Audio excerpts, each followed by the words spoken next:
Saludos cordiales, señoras y señores. La profesión de archivero es tan antigua como la invención de la escritura, lo cual le asegura como mínimo una existencia de 3 a 4.000 años, pero tan venerable antigüedad no la sitúa al margen de nuestra época porque ellos son los encargados de proteger, catalogar, organizar y conservar todo nuestro patrimonio documental. Un paseo por el Archivo Histórico Provincial es como introducirse en un túnel del tiempo. Y esta noche les invitamos a ustedes a recorrerlo de la mano de su responsable, Alicia Córdoba, a quien ya saludamos. Buenas noches, Alicia, Gracias. Y bienvenida al Puente de la Luz. Gracias. Bueno, recientemente nos invitaste a recorrer el archivo histórico y pudimos ver los miles de documentos que atesoráis. Si cada papel hace referencia a la vida de una persona, la verdad es que impresiona la cantidad de seres humanos que permanecen guardados en esa dependencia. ¿Estamos todos o estaremos todos archivados alguna vez, Alicia? Bueno, no en mi archivo, no en el Archivo Histórico Provincial, pero en un archivo estaremos, y en varios. Nuestra vida está codificada en papeles, en documentos. Bueno, hablo de papeles porque es el soporte más conocido, pero ahora también se puede hablar de soporte informático y antes se hablaba de pergamino o de papiro. Todo lo que hacemos, toda nuestra actividad está registrada en los documentos y si se han conservado, y cuanto más se acerca a la época actual, más se ha conservado, pues realmente se puede reconstruir nuestra vida a partir de ello. ¿Por qué es tan necesario vuestro trabajo? Porque somos en los archivos, en todos los archivos, se guarda la historia. Eso para empezar, pero es que además hay una razón práctica, es que somos el testimonio de la actividad y eso quiere decir que somos garantes de cualquier derecho o de cualquier necesidad que quiera justificar o justificación que tenga una persona. Es decir, si una persona tiene que presentar una justificación de sus años de trabajo para una pensión, que es el caso en algunas personas que han llegado al archivo y no tienen los papeles necesarios, acuden a donde hay registro de su actividad, a la nómina, los posibles registros en cualquier documento que pueda acreditar sus años. Y eso es muy importante no solamente para eso, para cualquier los años de formación, su titulación. Es que está todo allí. Todo está allí, todo está allí. Sí, ¿qué tipo de documentos guardáis? El archivo, ¿te refieres a nuestro archivo, el Archivo Histórico Provincial? Somos el archivo final de la Administración de la Junta de Andalucía, también del Estado. Lo que pasa es que la Administración del Estado en la provincia ha quedado muy reducida con el estado de las autonomías.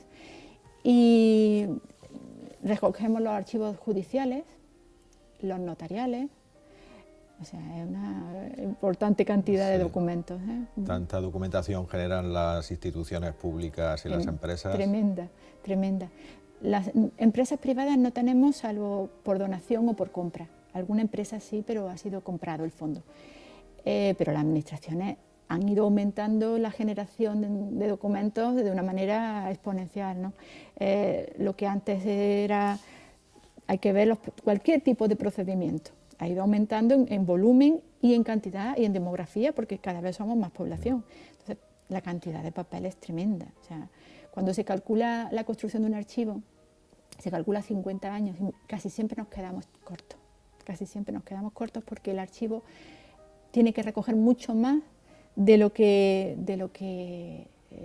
se prevé, porque se genera una cantidad de documentación tremenda. ¿Y cuál es la administración que os da más trabajo? ¿Cuál es la que más documentos Ahora mismo genera? La que tiene más problemas para ella misma, para su archivo, y nosotros para recogerlo, el archivo, es la judicial. La judicial tiene un gran problema de espacio de documentos. Casi todas las instituciones, los juzgados, imagínate toda la red de la justicia y los problemas. Bueno, eso se ha visto también en la prensa muchas veces, se ve la situación de los archivos. Y el problema también es que no funciona el circuito, la cadena, porque esto tendría que pasar, cumplido unos años prudenciales, al archivo intermedio y al archivo histórico, pero no podemos recibirlo, porque nuestro archivo se ha quedado pequeño y ya no puede recibir. Somos como un tapón que no recibe lo de... Sí, eso es un problema. O sea que la Administración de Justicia es tremenda. Es tremenda, ¿no? Sí, sí, sí. Y vosotros podéis ver cómo ha evolucionado la Administración de Justicia a lo largo de los siglos. ¿Cómo ha cambiado la justicia en el transcurso? Antes no se creía en eso de la presunción de inocencia. No, era al revés, se presumía culpable y tenías que demostrar se tenía que demostrar su no, y no había tampoco el derecho. Ahora el habeas corpus, cuando tú no tienen pruebas contra ti, tienes que salir. Era totalmente distinto. Primero, no había separación de poderes. La misma autoridad, normalmente a nivel local o en primera instancia era el alcalde, la misma persona de gobierno, alcalde corregidor, el que ejercía la justicia. Y además instruía la causa, es decir, ahora hay un juez instructor y un juez que juzga, con lo cual hay una cierta neutralidad, ¿no? Pero ahora entonces no, era el propio juez que juzgaba el que buscaba las pruebas, con lo cual también hay una... Sí, y luego el procedimiento, por ejemplo, se consideraba normal buscar la confesión con tortura. Sí, eso está recogido, era la confesión del reo. Además se buscaba la confesión, lo cual no prueba de nada. El fuerte aguanta y el débil confiesa cualquier cosa, ¿no? Sí, era así. Y los derechos de la mujer también. Los derechos, estamos hablando... ha cambiado mucho ciertas cosas de la sociedad. Y en lo que más ha cambiado en este aspecto, el aspecto de la familia, el derecho al honor, los derechos de la mujer, el concepto de la mujer, eso quizás en los últimos tiempos, ¿no? Porque hasta hace poco, pero no sé, por ejemplo, cómo se consideraba el adulterio en esa época, era un crimen penado. Y el adulterio de la mujer, claro. La infamia, hay una serie de delitos y de consideraciones sobre el honor, cómo se consideraba el honor, el insulto, por ejemplo. El insulto propio era un delito, o sea, cuando te insultaban. Sí, es muy curioso. Igual que hay cosas que no han cambiado mucho, pero hay otras que en ese aspecto la sociedad ha cambiado mucho y la justicia también, claro. Porque, afortunadamente. No se podía seguir en esa situación, ¿no? No, aparte... eran penas además mucho más graves, eran casi todas menos de cárcel y más de punitivas, o sea, pero de castigo físico, de latigazos, de pena de muerte por muchísimos más delitos que ahora, bueno, ahora ninguno, pero quiero decir, de lo que se considera el destierro a galeras, o sea, eran mucho más físicos que... no se consideraba, era más venganza que reforma. No se buscaba la reinserción, ¿verdad? No, era el ojo por ojo, ¿no? Bueno, leyendo los documentos, los historiadores pueden conocer qué problemas afectaban también en mayor medida a la sociedad cordobesa de siglos pasados. ¿Cuáles eran los problemas más habituales que os encontráis en ese bucear en los archivos? ¿No han cambiado tampoco mucho? Los problemas no, los problemas civiles... Ya he dicho que cambió en la mentalidad, en el miedo a la muerte, la religiosidad, bueno, el miedo a la muerte, pero digamos el reflejarlo en la religiosidad y en las obras pías, eso ha cambiado muchísimo, claro. Pero en cambio hay cosas que no han cambiado nada. Los problemas de vida cotidiana, de herencias, por ejemplo, eso yo creo que no ha cambiado. O sea, los pleitos por la propiedad, por cuestiones de límites. Eso yo creo, vamos, no sé, pero no estoy muy al tanto de las últimas causas, pero me da la impresión por la prensa y porque es muy parecido a lo que pasaba en el siglo XVI, XVII y XVIII. Las cuestiones de propiedad, de derechos y de económicas, ¿no? Exactamente, eso sigue siendo... Por mucho que cambie la historia, el ser humano sigue siendo el mismo en esencia, ¿no? Yo creo que sí. ¿Y la estructura de poder han variado? Bueno, claro, ahora... los que tienen dinero eran los que mandaban, ahora parece que también. Eso. Pero entonces era más descarado quizá la oligarquía, el poder de la oligarquía. Bueno, para empezar, por ejemplo, eso ha cambiado muchísimo, ¿no? Bueno, parece, o al menos externamente, cómo se hacía, por ejemplo, el catastro actual de Hacienda, o cómo se hace en el siglo XIX. En el XIX es una junta pericial que está formada por, los contribuyentes declaran sus propiedades y la junta pericial de la localidad, del pueblo, reparte lo que les toca de pagar entre los, se llama amillaramiento. Bueno, pero es que la Junta está compuesta de los principales propietarios del o sea que aquí hay un conflicto de intereses que era muy... Ahora se hace de forma mucho más... En ese conflicto de intereses supongo que barrían para su casa, ¿no? Normal. Supongo, habría sus conflictos, pero allá habría la Junta eran... ¿Cómo sería la corrupción entonces?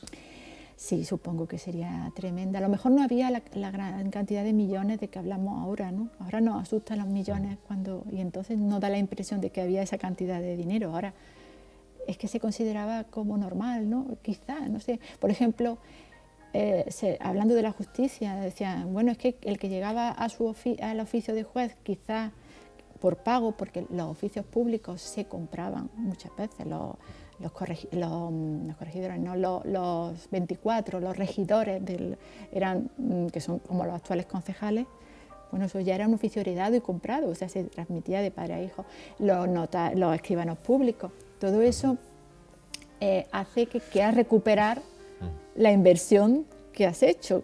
¿Y cómo lo haces? Pues, hablabas de los 24, es como si fueran... ¿Son familias cuyos apellidos se repiten a lo largo de toda la historia? Se han hecho trabajos sobre los 24, ¿Los familias de 24. Siempre 24 a lo largo de los siglos? Sí, porque no eran elegidos como ahora, sino que ni siquiera nombrados por el rey, sino que como se habían comprado eran familias que eran de la aristocracia, oligarquía, sí, los grandes apellidos de Córdoba, ¿no? Que se han ido repitiendo durante tantos siglos. Mucho tiempo, hasta que ya entró... Bueno, digamos que luego hubo elecciones, pero en el 19, pero ahí seguían ganando, sí, en el 19 con los pucherazos, el caciquismo, y ya quizá la única democracia es a partir de la República y luego ahora, ¿no? Pero bueno, entonces que era totalmente... Es que estaban comprados, era descarado, era su propiedad, era propiedad. ¿Nos llevan mandando los mismos a lo largo de la historia? Bueno, no sé si son los mismos, pero son un grupo pequeño, ¿no? No sé si son los mismos. Oye, Alicia, ¿de qué manera se cuantifica un archivo? ¿Cómo lo hacéis para cuantificarlo? Es curioso porque cuando decimos esto, porque parece que lo nuestro es muy delicado y como lo medimos en kilómetros lineales o metros lineales. Hablamos de 25.000 metros lineales, 50.000 metros lineales. En realidad el metro lineal es el metro de estantería. Y lo hacemos así porque es más objetivo que medirlo en cajas. Porque la caja tienes que expresar el tamaño de la caja y la caja además de distintos formatos según el formato del documento, ¿no? El metro lineal es más objetivo porque te dice lo que cabe, la capacidad del archivo. Y bueno, te diré, nuestro archivo tiene una capacidad que no llega a los 5.000 metros lineales. Casi 5 kilómetros de 5 kilómetros de estantería o armarios, también pueden ser planeros, todo esto tiene sus reglas de conversión. Pero los que se están haciendo ahora suben de 25.000 para arriba. Y la tendencia es hacerlos así, grandes, ¿no? Los últimos construidos. El problema de espacio es evidente. Tremendo. ¿Y dónde se guardaban antes todas esas montañas de papeles? Pues casi siempre en sitios muy... Normalmente los tenía cada institución, porque estos son el productor, es el juzgado, la audiencia, la delegación de Hacienda, y normalmente se guardan en los sótanos, en el sitio menos adecuado, porque suele ser el más húmedo, más problemas de... A veces se han conservado bien y otras veces no, y eso lo vemos. En la visita viste pues, efectos de las humedades. Algunos comidos por las ratas. Las ratas. Han estado a lo mejor, esos que te hablamos fueron de Rute y vinieron, bueno, milagrosamente se han conservado cuando casi toda la documentación judicial de anterior al siglo XX está perdida. Pero estos se conservaron. Ahora, se nota que el sitio donde se guardaron, pues hay restos de humedades, restos de bacterias, de hongos. O sea, se guardó. ¿Sabes qué me impresionó, Alicia? La manera tan cuidadosa como manejáis los libros, que parece que os ponéis unos guantes de algodón y pasáis las páginas como si aquello fuera de mira a mí no me toques. ¿Eh? Bueno, algunas veces está de mira a mí no me toques. Bueno, se puede tocar. Algunas veces está de mira a mí no me toques. Sí, intentamos. Aunque, bueno, al público, los usuarios no le decimos. Hay archivos donde los usuarios llevan guantes también, ¿eh? Sí. No, en nuestro archivo no, pero se ruega. Pero es muy delicado en la materia. Es muy delicado, sí. Bueno, es que el papel va perdiendo apresto, va perdiendo, y entonces se desmenuza. Al pasarlo, la consistencia.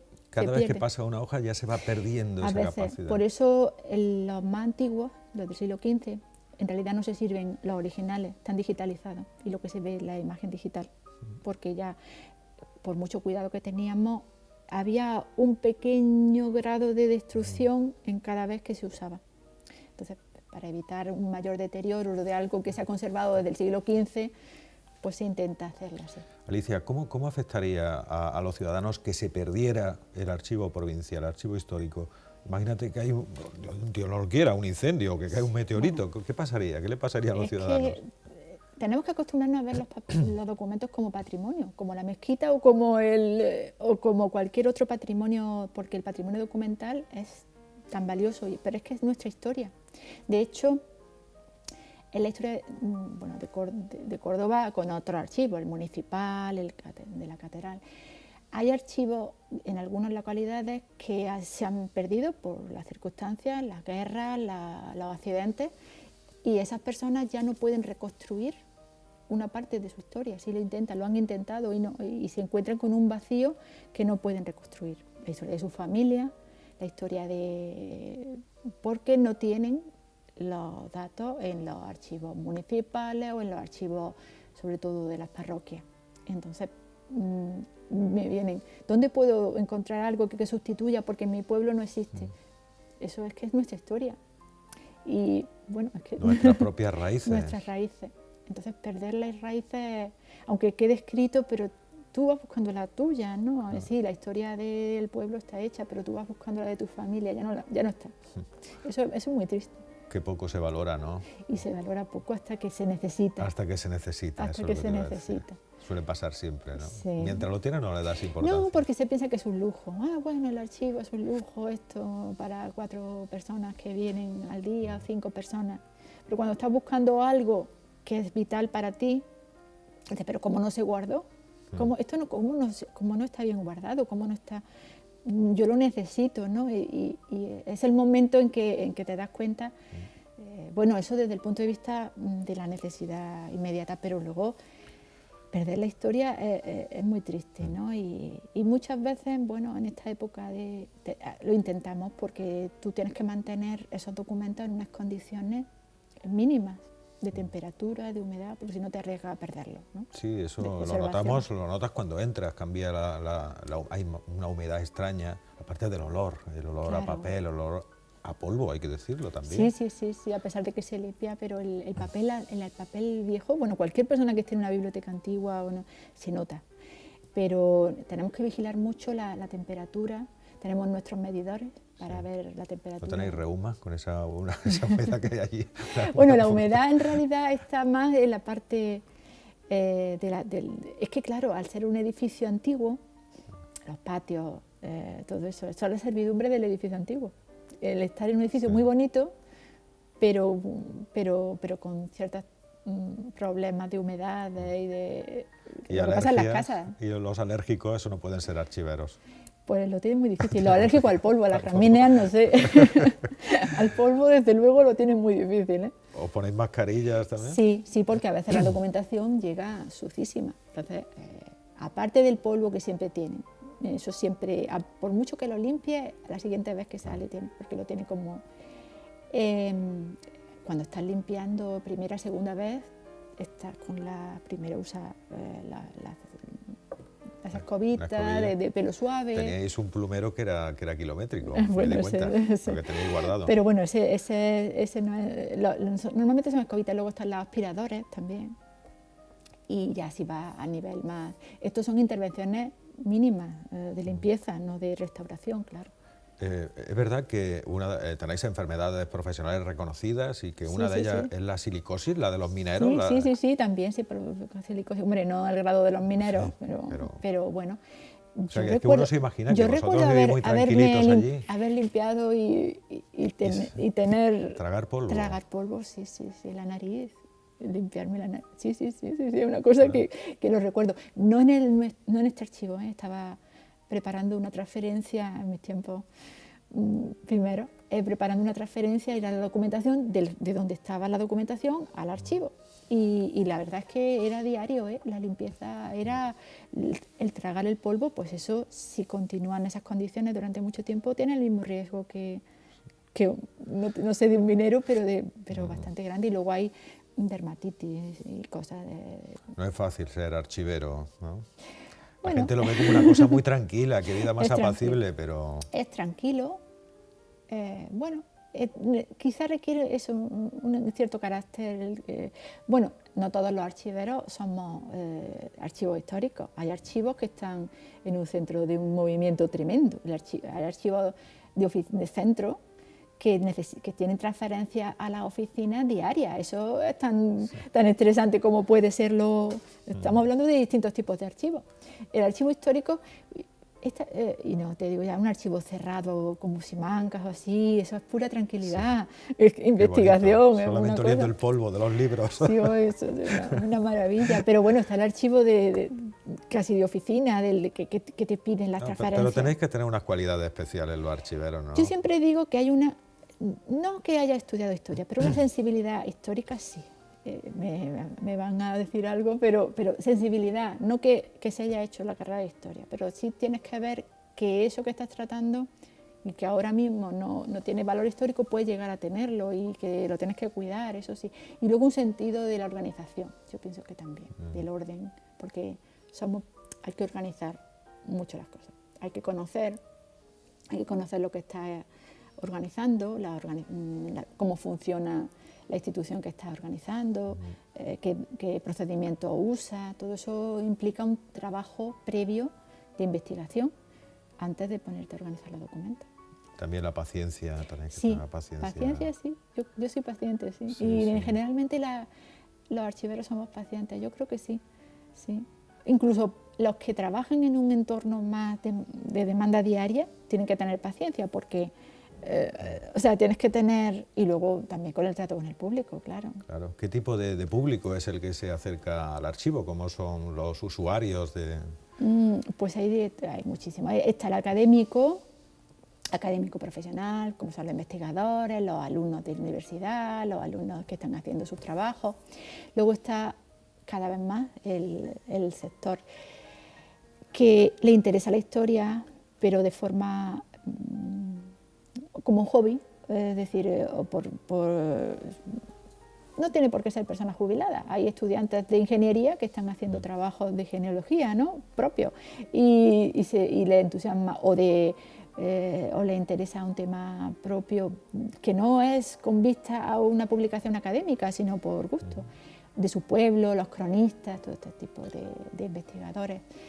Y luego está el que investiga por su familia, pero está el que investiga por su árbol genealógico, que quiere reconstruirlo o investigar la historia de su familia.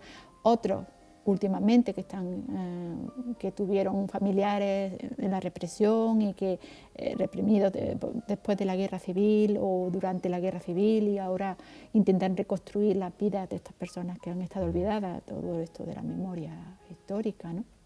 Y entonces hay otro movimiento, incluso asociaciones sobre este tema.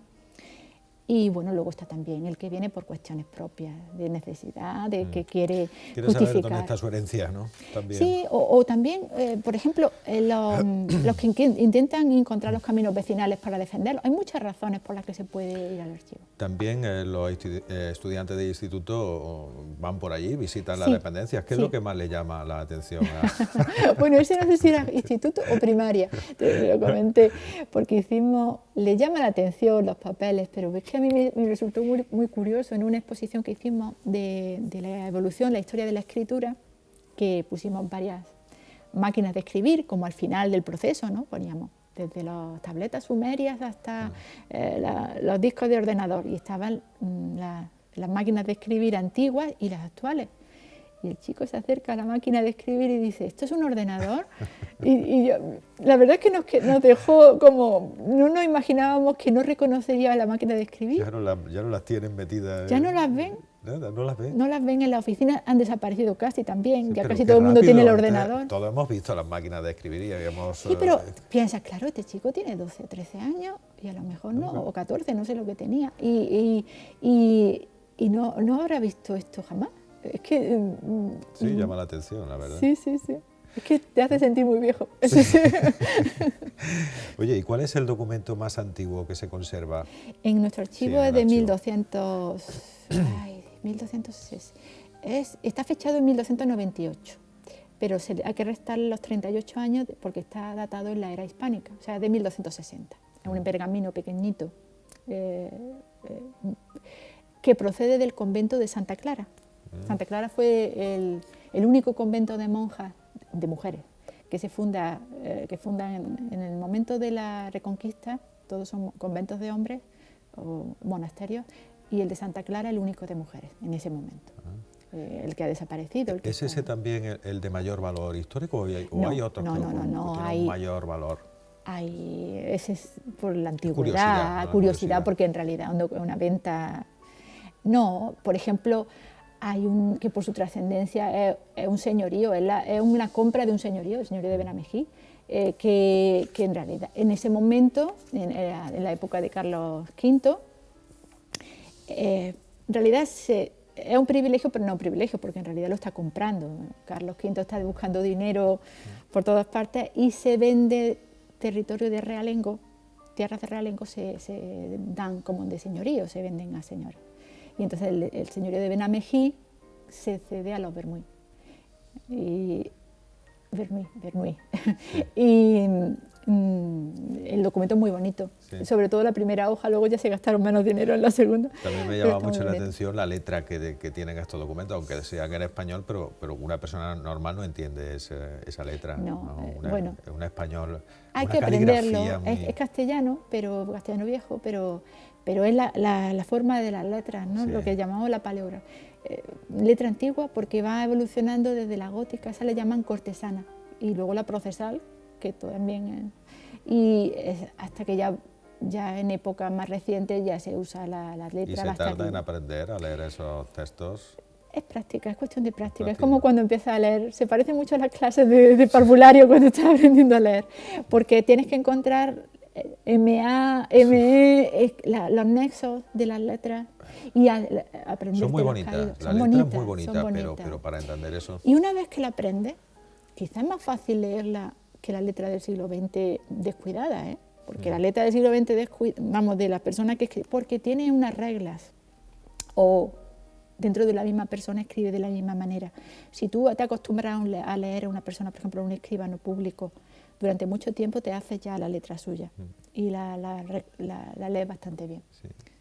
Y de todos los documentos que han pasado por tus manos, ¿cuál es el que más te ha emocionado? ¿A título ya personal? Bueno, me han emocionado muchos, pero últimamente me ha emocionado uno que me lo encontré de repente entre una cosa que no tenía nada que ver, que eran las loterías, porque era un lotero de Priego, que por lo visto está fechada el día 19 de julio del 36.